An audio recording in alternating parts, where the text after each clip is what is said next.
Et si tout ce que tu apprends aujourd'hui ne valait plus rien dans 2 ans?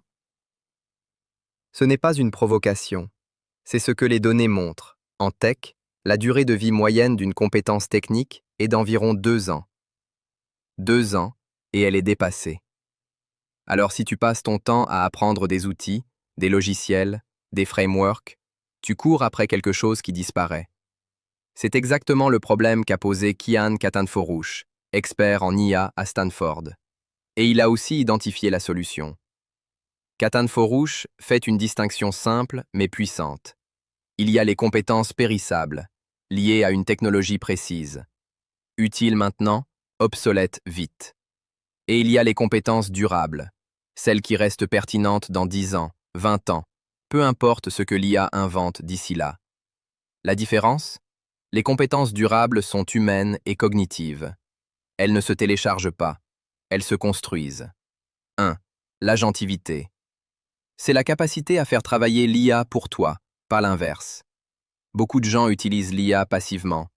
Les personnes qui s'en sortent vraiment, ce sont celles qui prennent l'initiative, qui orchestrent les outils, qui gardent le contrôle. 2. La pensée critique. L'IA produit des résultats rapidement. Mais sont-ils justes? Sont-ils pertinents? Sans pensée critique, tu ne peux pas le savoir. Et une IA mal évaluée, c'est pire que pas d'IA du tout. 3. La résolution de problèmes. L'IA ne sait pas quel problème résoudre. Toi, si. Définir le bon défi, poser la bonne question, c'est une compétence fondamentale qu'aucun modèle ne remplacera. 4. La communication efficace.